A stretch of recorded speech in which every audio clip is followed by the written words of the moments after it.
Meus irmãos, continuando então a nossa exposição, Academia de Genebra, a missão como vocação.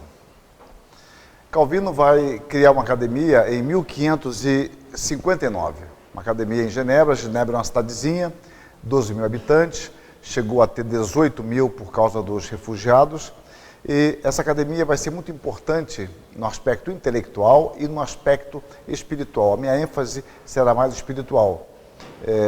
Esses assuntos são tópicos e subtópicos que estão dentro do meu livro, como já foi falado sobre João Calvino. Então, o historiador Charles Bugeaud, antigo professor da Universidade de Genebra, disse que esta foi a primeira fortaleza da liberdade nos tempos modernos. Genebra vai se tornar um grande centro missionário, uma verdadeira escola de missões, porque o que acontecia? Muitos foragidos iam para lá e depois esses foragidos voltavam quando podiam às suas cidades, aos seus países, e voltavam muito mais fortes, solidificados em sua fé. Então, às vezes, a perseguição a protestantes tinha um efeito tremendo para os perseguidores, porque esses homens iam para lá, conheciam mais profundamente a fé protestante e quando voltavam muito mais imbuídos dessa fé, muito mais convencidos disso. Foi o caso, por exemplo, de John Knox, que vai levar adiante uma grande reforma no campo pedagógico, inclusive na Escócia, a partir de 1560. Ele vai trabalhar junto com outros irmãos na confecção da Confissão Escocesa, que seria uma matriz importante posteriormente para a Confissão de Westminster. E também o John Knox vai trabalhar naquela que seria chamada a Bíblia de Genebra, que não tem a ver com a nossa Bíblia de Genebra hoje, exceto o nome, que provavelmente era a Bíblia que Shakespeare usava. Bom, mas voltando aqui, então essa escola de missões vai se tornar extremamente importante na difusão e na propagação do Evangelho. Diz o Mackinnon, o estabelecimento da academia foi em parte realizado por causa do desejo de suprir e treinar missionários evangélicos. Quer dizer, a academia tinha uma preocupação com isso, de treinar, de apetrechar, equipar missionários evangélicos. Destacamos então que, com exceção de Isaías, todos os comentários de Calvino dos profetas, segundo Parker, que é um especialista em Calvino, consistem em sermões direcionados a alunos em treinamento para o trabalho missionário, principalmente na França. Calvino era apaixonado pelo seu país, embora nunca desejou voltar para lá para trabalhar, não haveria espaço para ele sabia disso, mas ele estava sempre comprometido com o envio de missionários para a França. O envio de missionários para outros países era uma questão delicada, e Calvino não podia confiar em todos os magistrados, porque a cidade era dita reformada, não quer dizer que todos fossem protestantes. Então, por exemplo, a companhia de pastores manteve enquanto pôde um sigilo absoluto, até mesmo do conselho municipal. Não revelava abertamente quem eram os seus missionários. Os nomes dos missionários eram, em geral, mantidos em sigilo. Às vezes, eu vou mostrar, Calvino usava pseudônimo, eu vou dizer porquê daqui a pouco, e ao mesmo tempo abreviava-se o nome dos missionários, porque temia-se pela perseguição deles. Então, a primeira vez que tais nomes são mencionados na Companhia de Pastores de Genebra foi em 22 de abril de 1555, quando a oposição se tornou menor e menos influente. O envio de 2 missionários para a missão no Brasil, em resposta ao apelo de Villegagnon, é descrita de forma sumaríssima. Então, na ata, eu tenho essas atas, então diz assim, o registro simplesmente menciona, na ata de 25 de 8 de 1556, que Pierre Richier e Guilherme Charretier, que é o Chartier, foram enviados, ponto. Não era interessante dar detalhes sobre isso. E vocês observam, mudando muito, deve ser mudado, de quando em quando eu recebo e-mails de missionários, em geral conhecidos, e eles pedem para que aquele e-mail só circule com muita cautela. Mesmo na propaganda deles, eles não dizem tão claramente para qual país vai, conversa, mas tem medo que aquilo caia em mãos erradas e que aquilo possa servir contra eles no futuro como instrumento de perseguição. Isso acontece hoje, em pleno século XXI. Imagine no século XVI, naquele alvoroço que havia no campo religioso na Europa. Então, a própria correspondência que vinha dos franceses no Brasil para Calvino recorria a algum de seus pseudônimos. Calvino se valeu de vários pseudônimos, mas não era, no caso, para protegê-lo, era para proteger os missionários. Chegar no correio e falar, olha, essa carta aqui, é para João Calvino, o grande reformador de Genebra. Pois não. E o jesuíta, muito bem, Calvino, não queria conhecer Calvino. Obviamente, não seria assim. Eu estou criando uma imagem fictícia, mas como é que eu vou mandar uma carta para João Calvino? Pense bem, eu num país onde há uma inquisição ou uma perseguição, visitas da inquisição, eu agora vou mandar uma carta para João Calvino. Então, o pseudônimo que Calvino usava, ele tem uma lista de pseudônimos que ele usava, era uma forma de preservar, inclusive, os missionários. Então, glorificar a Deus por meio do Evangelho. Calvino, então, entende que a proclamação do Evangelho a todos visava glorificar a Deus. O nome de Deus nunca é melhor celebrado do que quando a verdadeira religião é extensamente propagada e quando a igreja cresce, a qual por essa conta é chamada plantações do Senhor, para que ele seja glorificado. Anunciar o Evangelho, então, deve ser feito a todos. Considerando que o reino de Deus envolve todos os povos, todos os homens, Jesus Cristo não foi enviado apenas para os judeus, a mensagem do Evangelho deve ser pregada a todas as pessoas, a todos os povos. Quando ele comenta 1 Timóteo 2,4, afirma: nenhuma nação da terra e nenhuma classe social são excluídas da salvação, visto que Deus quer oferecer o Evangelho a todos, sem exceção. Então, compete a nós proclamar este Evangelho, anunciar esta mensagem. À frente, ele diz que aqueles que se encontram sob o governo do mesmo Deus não são excluídos para sempre da esperança de salvação. A salvação não pertence a nós, pertence a Deus. Mas a esfera nossa de atuação é a esfera de proclamar o Evangelho a todos os povos. Por isso, o Senhor ordena, diz ele, aos ministros do Evangelho que preguem em lugares distantes, com o propósito de espalhar a doutrina da salvação em cada parte do mundo. Analisando uma das implicações da oração do Pai Nosso, que diz, venha o teu reino, ele comenta, portanto, nós oramos pedindo que venha o reino de Deus. Quer dizer, que todos os dias e cada vez mais o Senhor aumente o número dos seus súditos e dos que nele creem. E ele entende que o caminho para isso, dentro da esfera de nossa responsabilidade, é anunciar o Evangelho a todos. Então, devemos trabalhar com urgência dentro da tarefa ou da esfera que Deus nos confiou. Temos que ter o discernimento da nossa atividade, daquilo que Deus requer de nós. O que não nos pertence, deixemos onde deve estar mesmo, de modo firme e seguro, sob os cuidados de Deus. Há esferas, há um campo nosso de trabalho que Deus, por graça, nos confere. Trabalhemos neste campo arduamente e intensamente e deixemos o que pertence a Deus com Ele exclusivamente. Então, a nossa responsabilidade é nosso dever proclamar a bondade de Deus a toda a nação. É um aspecto pouco desenvolvido, eu me lembro de ver poucos artigos sobre isso, sobre a visão missionária de Calvino.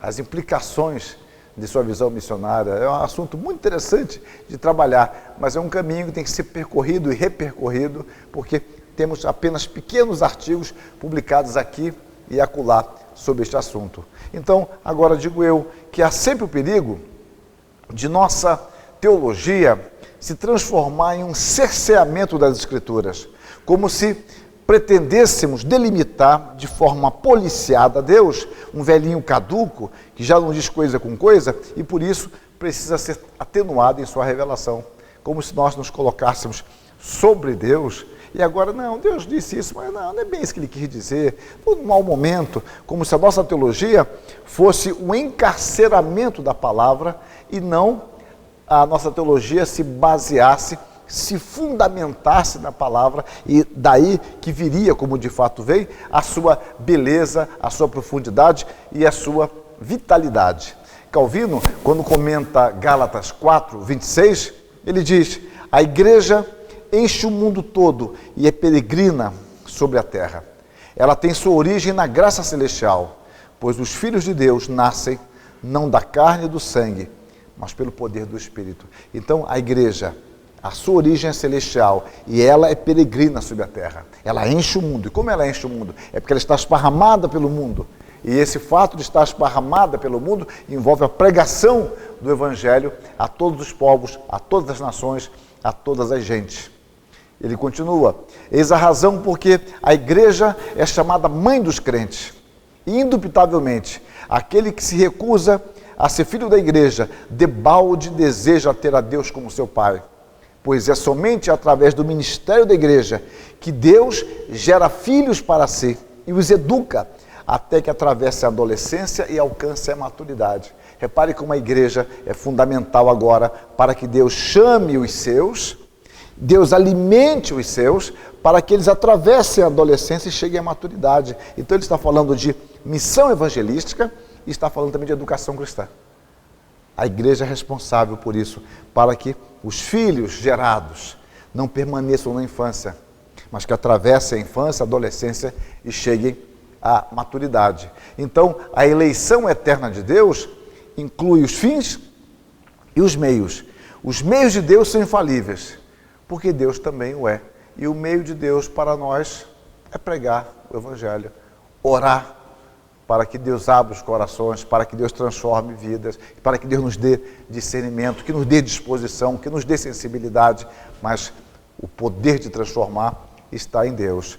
Nós somos, então, o meio ordinário estabelecido por Deus para que o mundo ouça a mensagem do Evangelho. Cabe aqui, então, uma palavra de consolo e de advertência e consolo quanto à nossa responsabilidade e limite. Quem será salvo? Quantos serão salvos? São perguntas que não nos compete fazer. A nossa responsabilidade é de cumprirmos a ordem expressa de Cristo, de anunciar o Evangelho a todas as pessoas, sabendo que a conversão é uma operação do Espírito, que ultrapassa a nossa capacidade. Isso nos fala de responsabilidade e nos fala de modéstia. Nós fazemos o melhor que nós podemos, com os recursos que Deus nos deu, com intensidade, com paixão, mas o fruto está em Deus.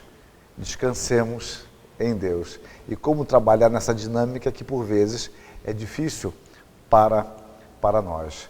Compete-nos pregar, não especular. Como nós não sabemos quem são os que pertencem ou deixam de pertencer ao número e companhia dos predestinados, devemos ter tal afeto que desejemos que todos se salvem e assim procuraremos fazer a todos aqueles que encontrarmos sejam participantes de nossa paz.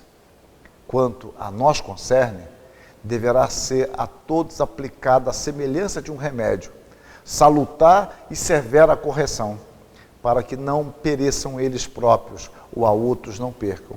A Deus, porém, pertencerá fazê-la eficaz àqueles a quem preconheceu e predestinou. A minha esfera não é essa. A minha esfera é de anunciar este Evangelho e desejar que este Evangelho seja ouvido e crido. O nosso trabalho, então, ele deve ser feito com total confiança em Deus. Visto que a conversão de uma pessoa está nas mãos de Deus, quem sabe se aqueles que hoje parecem empedernidos, subitamente não sejam transformados pelo poder de Deus em pessoas diferentes? E assim, ao recordarmos que o arrependimento é dom e obra de Deus, acalentaremos esperança mais viva e encorajados por esta certeza, aceleraremos nosso labor e cuidaremos da instrução dos rebeldes. Devemos encará-lo da seguinte forma: é nosso dever semear e regar, e enquanto fazemos, devemos esperar que Deus dê o crescimento. Está se reportando a 1 Coríntios 3,6, quando diz: eu plantei, Apolo regou, mas o crescimento veio do Senhor, né? Então, continuando aqui. Portanto, nossos esforços e labores são por si sós infrutíferos. E, no entanto, pela graça de Deus, não são infrutíferos. Repara a dialética, são infrutíferos, mas pela graça não são infrutíferos. Eu não confio no meu labor, eu confio no Deus que me usa para trabalhar arduamente em prol do seu reino. Ele diz mais, em outro lugar: nenhuma nação da terra e nenhuma classe social são excluídas da salvação, visto que Deus quer oferecer o Evangelho a todos, sem exceção. Portanto, preguemos sinceramente, de forma inteligente, com amor e entusiasmo. Quanto aos resultados, esses pertencem a Deus, escapam totalmente da nossa esfera de compreensão e a nossa esfera de ação. Bom, eu volto à academia e digo que a academia tornou-se grandemente respeitada em toda a Europa. O grau concedido aos seus alunos era amplamente aceito e considerado em universidades de países protestantes, como, por exemplo, na Holanda. E isso é dinâmico e dialético, porque a academia, amplamente respeitada academicamente, e amplamente um centro missionário. E para nós isso é meio contraditório. Nós vivemos muitas vezes nessa antítese que só existe em nossa mente, porque é perfeitamente possível ambas as coisas caminharem juntas. O historiador católico Marc Vernon comenta que a academia será daí em diante um viveiro de pastores para toda a Europa reformada. Um viveiro de pastores. É um autor católico que admite como isso foi importante para a reforma. A academia contribuiu em grandes proporções para fazer de Genebra um dos faróis do Ocidente, admite Daniel Hopes. Daniel Hopes é um autor católico também. Vejam a influência e a importância da Academia de Genebra. A formação dada em Genebra era intelectual e espiritual. Os alunos participavam dos cultos das quartas-feiras, bem como em todos os 3 cultos prestados a Deus no domingo. Um escritor referiu-se a Genebra deste modo: Deus fez de Genebra sua Belém, isto é, sua casa do pão. Sem dúvida, entre os reformadores, Calvino foi quem mais amplamente compreendeu a abrangência das implicações do Evangelho nas diversas facetas humanas, entendendo que o Evangelho não é uma doutrina de língua, senão de vida. Não pode assimilar-se somente por meio da razão e da memória, senão que chega a compreender-se de forma total, quando ele possui toda a alma e penetra no mais íntimo recesso do coração. Então, é uma teologia do coração. A teologia reformada é a teologia do coração. Não é só cerebral, não é apenas intelectual. Pelo menos não é isso que é proposto por Calvino. Mas a teologia que domine o homem integralmente e seja o elemento fundamental, propulsor de sua visão, de sua ação, de sua atuação na sociedade. Por isso, ele exerceu poderosa influência sobre a Europa e Estados Unidos. O Philip Schaff chega a dizer que Calvino, de certo modo, pode ser considerado o pai da Nova Inglaterra e da República Americana. Piedade e obediência. Princípios. Os princípios que vão estabelecer o caminho a ser seguido por ele. Chamo piedade, diz Calvino, a reverência associada com o amor de Deus, que o conhecimento de seus benefícios nos faculta. Pois até que os homens sintam que tudo devem a Deus, que são de seu paternal cuidado assistidos, que lhes é o autor, que lhes é ele, o autor de todas as coisas boas, assim que nada fora dele lhe seja de buscar-se, jamais lhe sujeitarão em voluntária obediência. Mas a não ser que nele ponham sua plena felicidade, nunca verdadeiramente e de coração inteiros se lhe renderão. Isso é o princípio do conceito que ele tem de piedade. No segundo semestre de 1559, Ele está expondo o livro de Daniel. Após mais uma preleção, como sempre, ele encerra com uma oração. Deus Todo-Poderoso, visto que sempre e de maneira desgraçada nos perdemos em nossos pensamentos e quando tentamos te adorar, não fazemos nada a não ser profanar a tua pura e verdadeira adoração de tua divindade e somos mais facilmente levados a superstições depravadas. Permite, pois, que permaneçamos na obediência pura da tua palavra e nunca nos desviemos para lado algum. Os grifos são meus. Então observe alguém que luta, e eu tenho dito já há algum tempo que eu acho que um dos grandes desafios para nós cristãos é a oração. A oração é um grande desafio. Talvez para os nossos irmãos orientais, mais afeitos à meditação, este não seja uma dificuldade. Mas para nós ocidentais é difícil. Talvez aqui os irmãos falam, não, para mim não é um problema. Mas eu confesso que é muito difícil você separar meditação de oração. E quando você vai perceber, você não está mais orando, você está meditando. É difícil para nós, é uma luta. Dificilmente você encontra um crente que não tenha lutas com isso. Um dos exemplos muito simples é que a reunião de oração, em geral, em nosso país, é uma das reuniões menos frequentadas na igreja. Por que será? Vamos mudar o dia? Muda o dia, para ver se resolve alguma coisa, né? E me impressiona o fato de que Paulo, quando foi pregar em Filipos, havia um lugar de oração ali, porque não havia uma sinagoga. Não havia sinagoga porque não havia pelo menos 10 homens judeus. Mas naquela reunião só tinha mulheres. É uma coisa muito curiosa. Observe lá, as mulheres ouviam. Paulo pregou somente para as mulheres, para a SAF da época. A SAF é a Sociedade Auxiliadora Feminina, da minha denominação. Então, só tinha mulheres ali, no lugar de oração. Não sei se isso é mera coincidência. E nas reuniões de oração, sempre há mais mulheres. Pelo menos genericamente é isso. Pode ser, na minha igreja é diferente, mas sabe que sua igreja é exceção.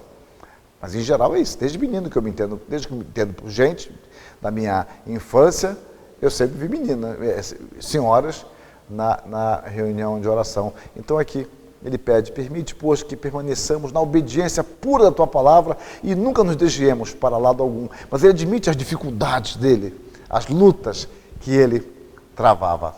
Calvino não se especializou em falar de suas experiências, seja a que pretexto for. Não era o estilo de Calvino aproveitar as oportunidades para falar de si ou de suas experiências espirituais com o fim suposto de ajudar a igreja. Ele simplesmente expõe e aplica o texto bíblico. Ou quando trabalha mais sistematicamente, por exemplo, nas institutas e catecismo, etc., ele apresenta a doutrina.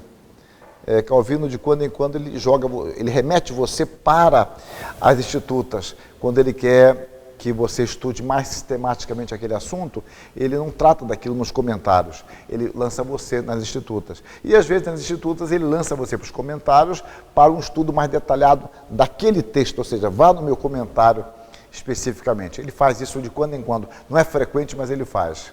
Então, o fundamento de sua prática era a sua compreensão hermenêutica, a maneira como ele compreendia as Escrituras, isso fundamentava a sua prática e o seu labor teológico. Então, Calvino, ele faz uma descrição muito sumária da sua conversão. É o lugar onde ele mais fala dele, é nessa narrativa que eu vou apresentar agora.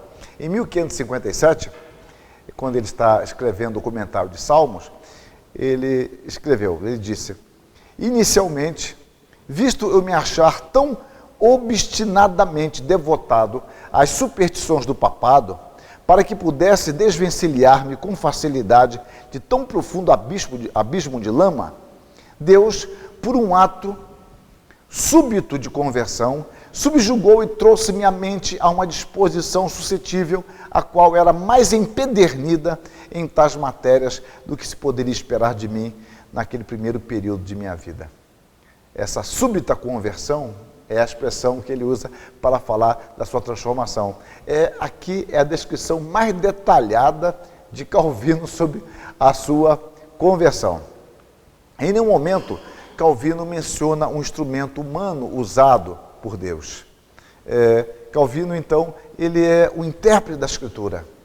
Ele não quer ficar falando de si. Ele quer expor o texto com brevidade, com clareza, com fidelidade.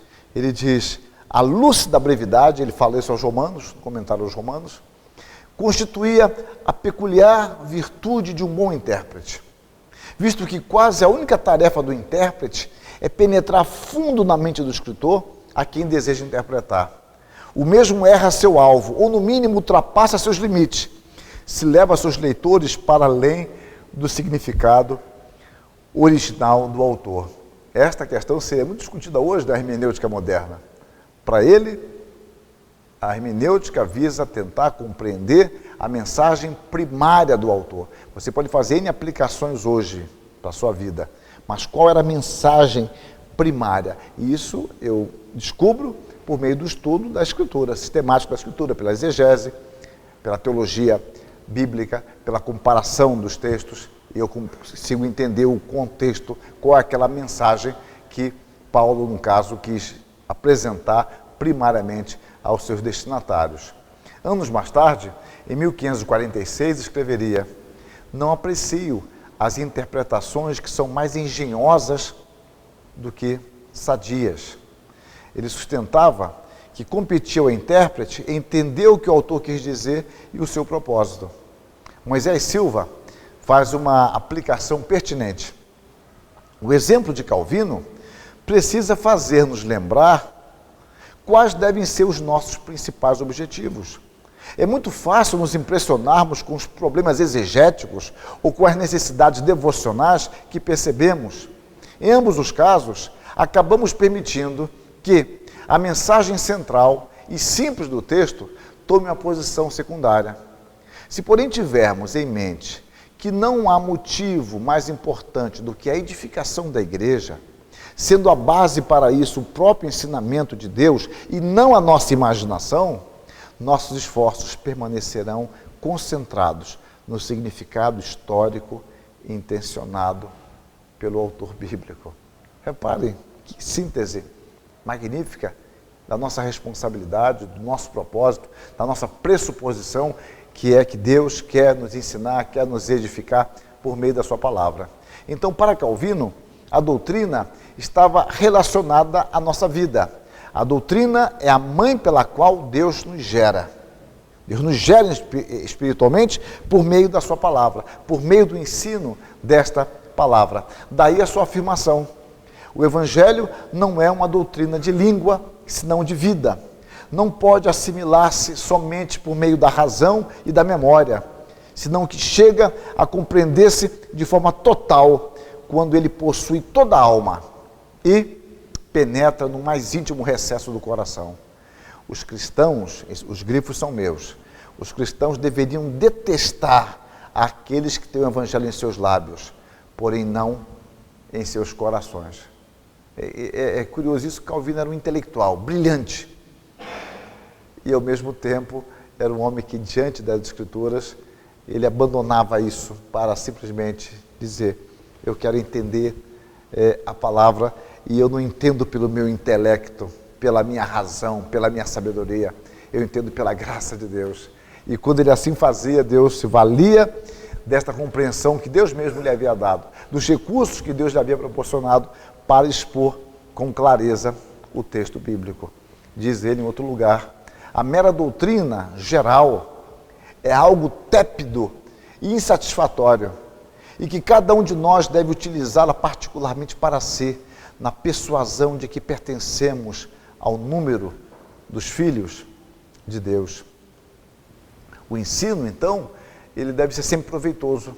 E quando se fala proveitoso, envolve até mesmo disciplina, a correção. A palavra é útil para corrigir, a palavra é útil para educar, para consolar. Então, aquele que não tenta ensinar com o intuito de beneficiar, não pode ensinar corretamente.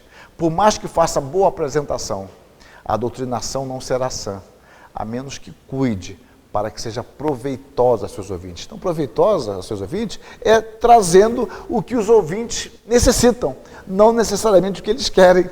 Ele pode necessitar de disciplina, então a doutrina será útil para disciplinar. Ele pode precisar de consolo, e a doutrina será útil para consolar. Ele pode precisar de estímulo, e a doutrina será útil para o estímulo. Então, essa é a ideia de trazer benefício aos ouvintes. Eleição, estudo e oração. Não deixa de ser instrutivo e revelador o fato de Calvino, na edição final das Institutas, que ele fez em torno de 8 edições, ele escrevia em latim e traduzia para o francês. Então, em 1559, nós temos a última edição ampliada das Institutas em latim. Então, nessa edição final, ele ter tratado da doutrina da eleição depois de um longo capítulo sobre oração, que sozinho é maior do que os 4 dedicados à doutrina da eleição. Então, no livro 3.20, ele dedica à oração. O 3, 21, 22, 23 e 24, ele dedica à eleição. Então, o 3.20 é um pouco maior do que o 3 de 21 a 24. E eu creio que a organização que ele deu, porque a organização das Institutas vai sendo mudada, a organização que ele deu, colocando o capítulo sobre oração antes do capítulo da eleição, não foi por um acaso. Eu creio que ele entendia que quando fosse tratado daquele assunto, ele necessitaria mesmo da direção de Deus, porque era um assunto extremamente difícil.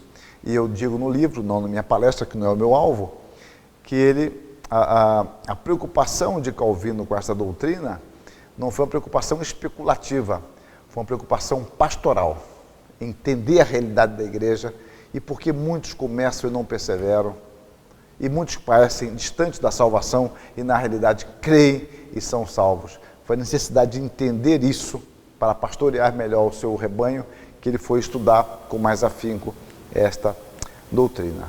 Calvino, então, em Genebra. Repare que eu não privilegiei o aspecto histórico, eu estou privilegiando os ensinamentos e agora, quando eu estou falando sobre submissão, eu volto para a vida dele.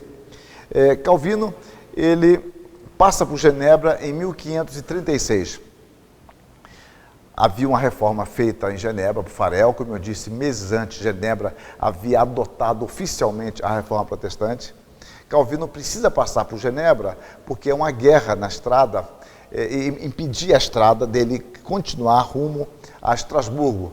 Estrasburgo é uma cidadezinha, muito bonita por sinal, e ela, na época, estava sob o domínio alemão.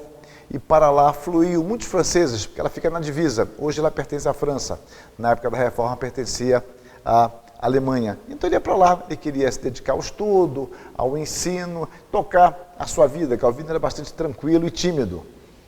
Mas como há uma guerra, ele tem que desviar sua rota, então ele quer passar uma noite, apenas uma noite, em Genebra. Mas o Farel veio a saber disso.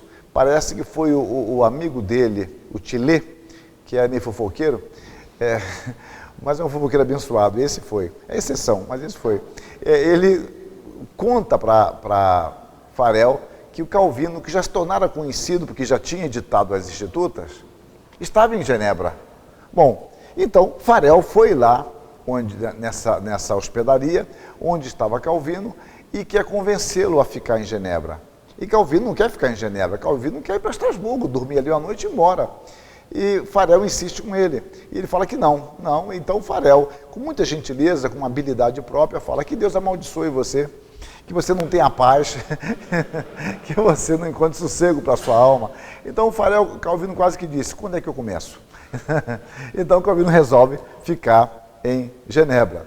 Bom, em 1538, Calvino e Farel saem de Genebra. Agora são expulsos, porque o partido de oposição venceu e querem Calvino e Farel longe de Genebra. E esse partido, então, os expulsa e Calvino tranquilo. Calvino sofreu ali a beça e ele vai embora. Muito bem, ele retardou o seu plano. O que ele queria fazer em 36, vai fazer em 1538. Calvino vai para Estrasburgo, e lá um homem de influência luterana fazia uma grande reforma. Esse homem era chamado Martin Bucer. Muito bem, Martin Bucer quer que Calvino pastoreie, porque havia uma grande afluência de refugiados franceses.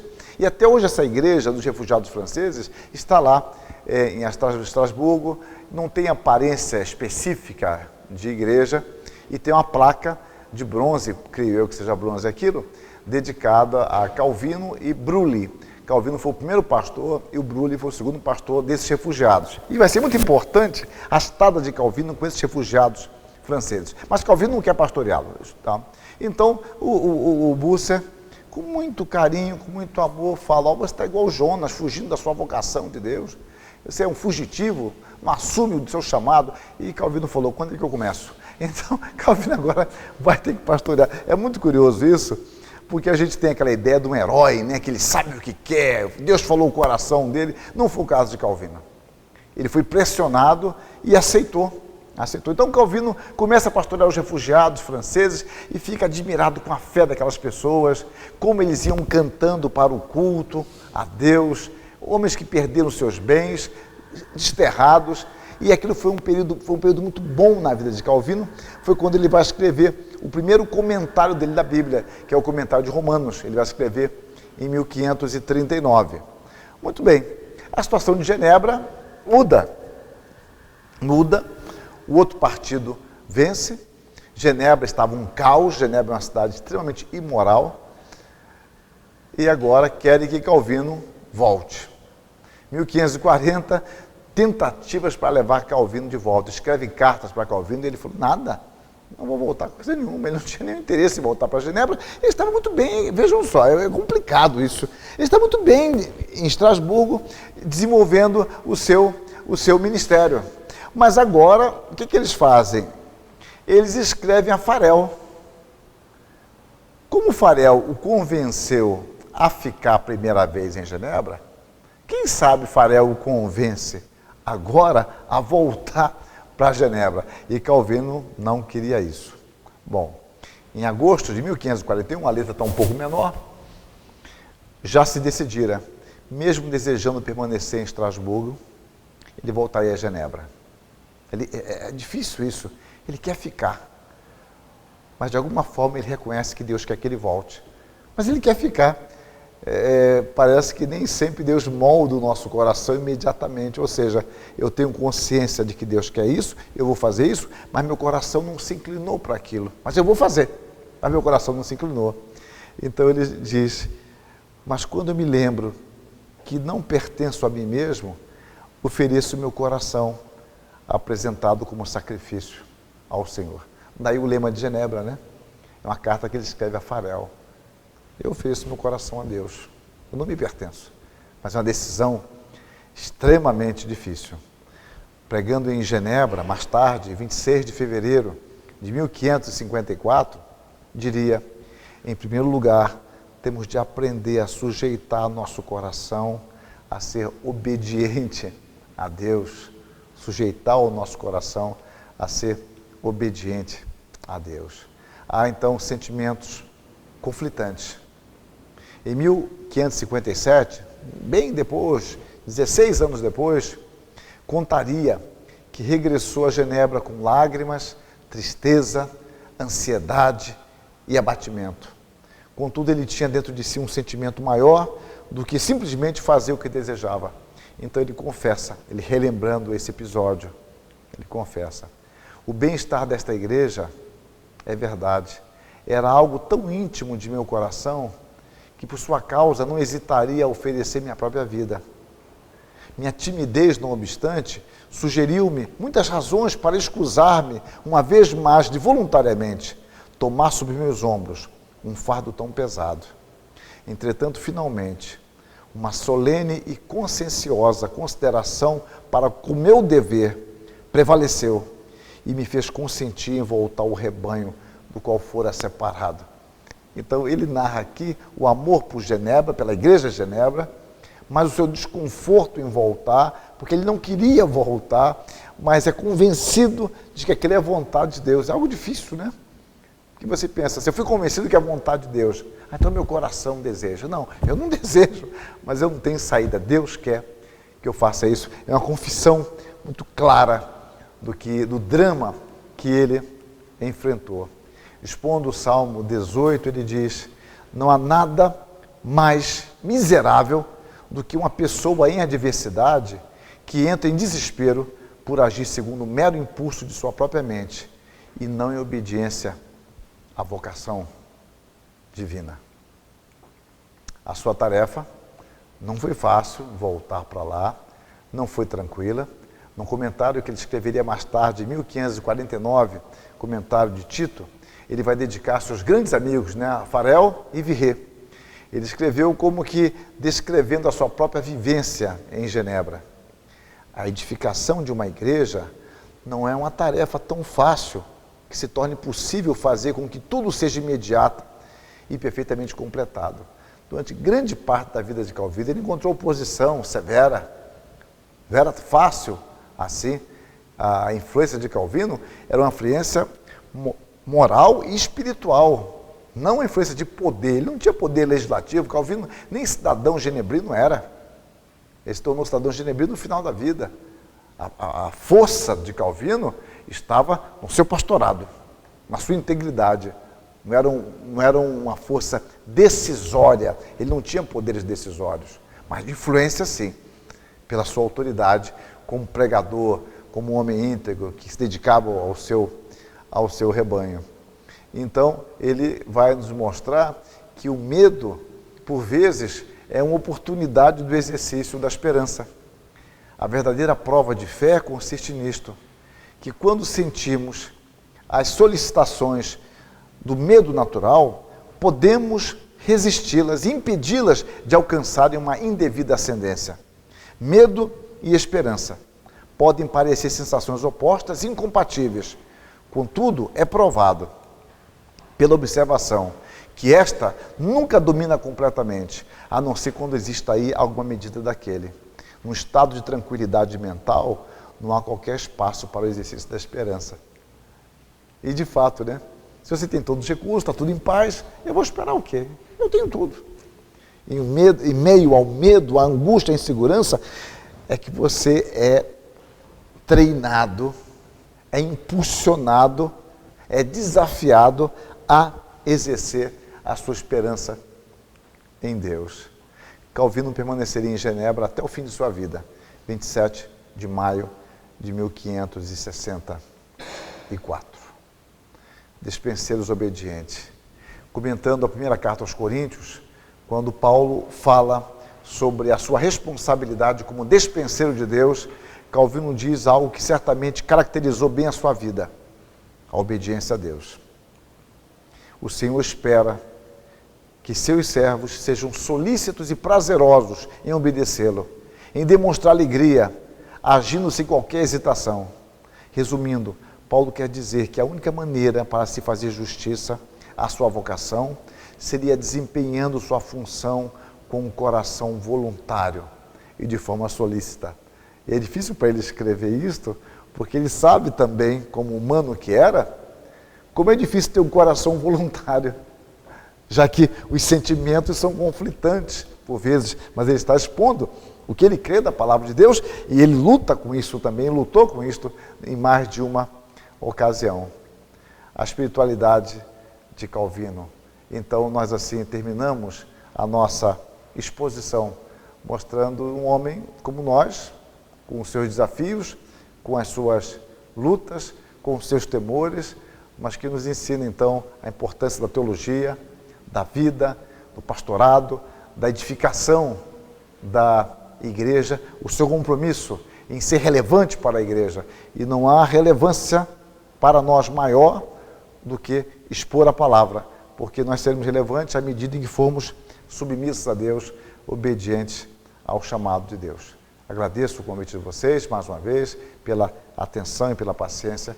Eu espero ter contribuído de alguma forma para que nós conheçamos um pouco mais esse João Calvino tão ignorado por nós, inclusive por mim, que também estou caminhando e aprendendo. Que Deus nos abençoe. Amém.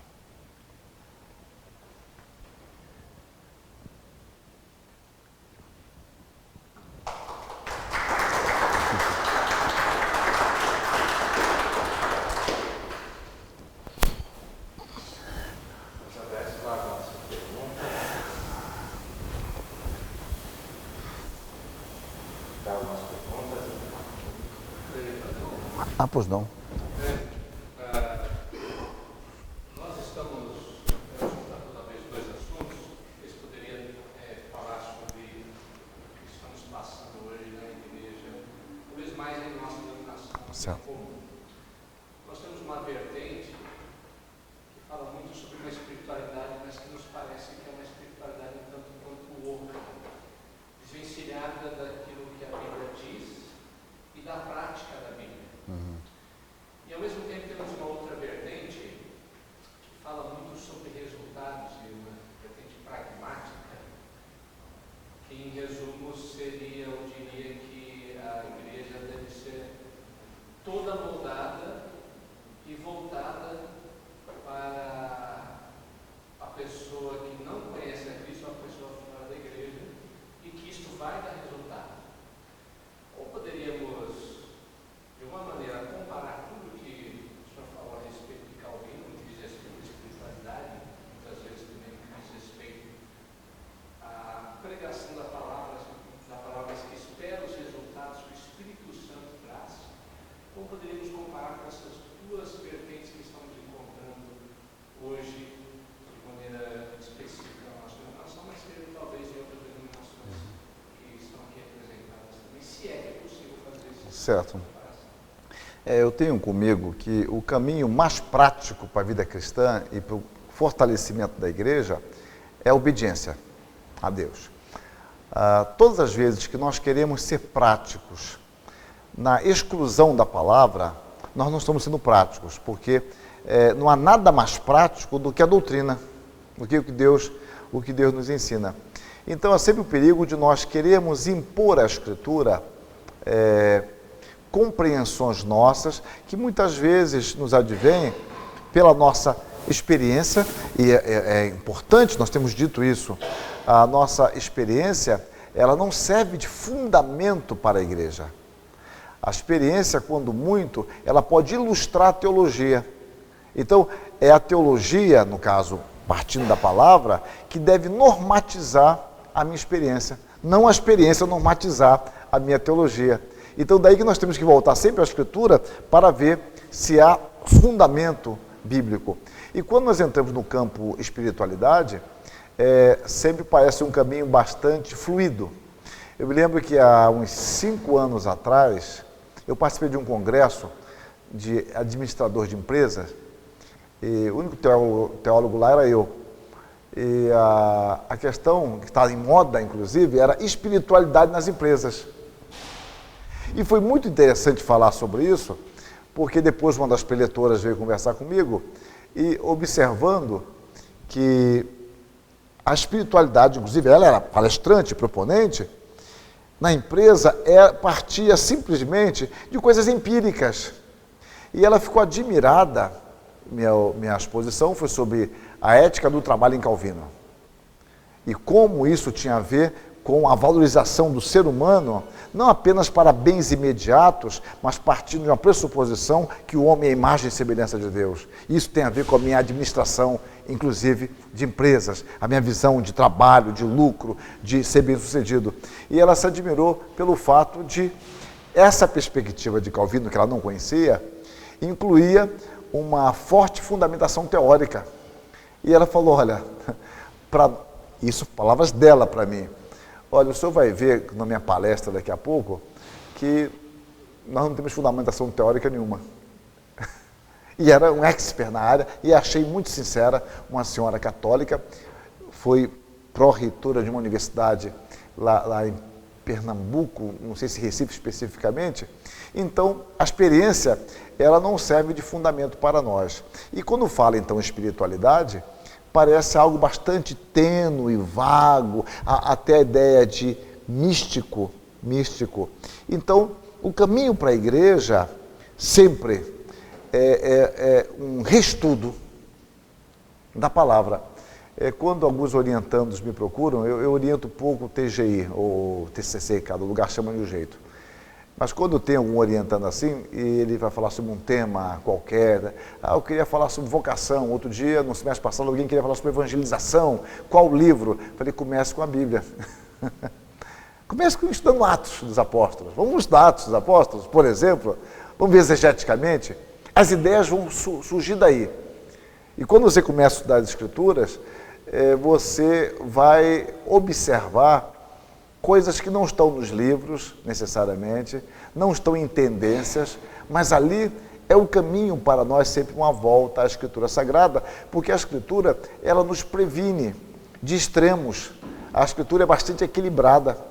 Então nós criamos extremos, polarizamos extremos e começamos a defender nossas ideias, que em geral tem alguma coisa boa, mas o problema é a sua consistência em amplitude. Tu querer que a igreja cresça? Todos nós queremos. Alguém é contrário a isso? Ninguém é contrário a isso. Querer que os crentes tenham uma vida de maior comunhão, de obediência a Deus, todos nós queremos. Mas as coisas não se excluem. Não se excluem.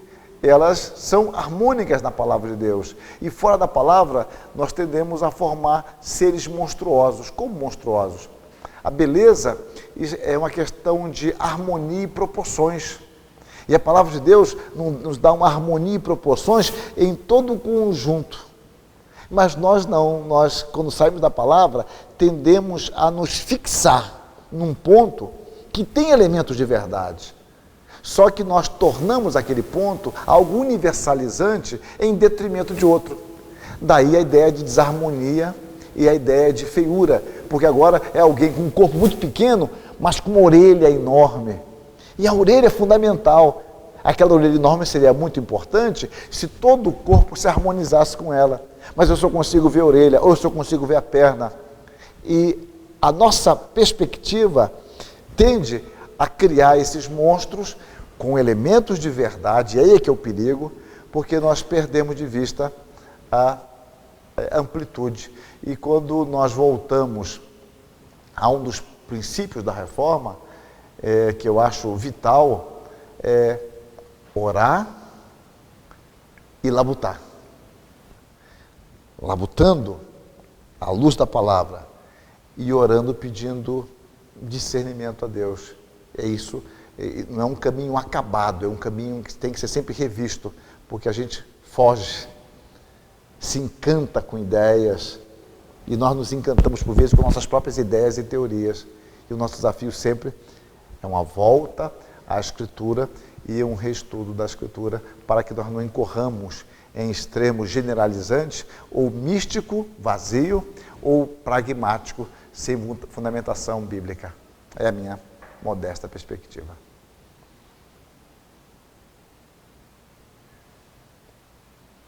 Muito obrigado. O café está quente ainda.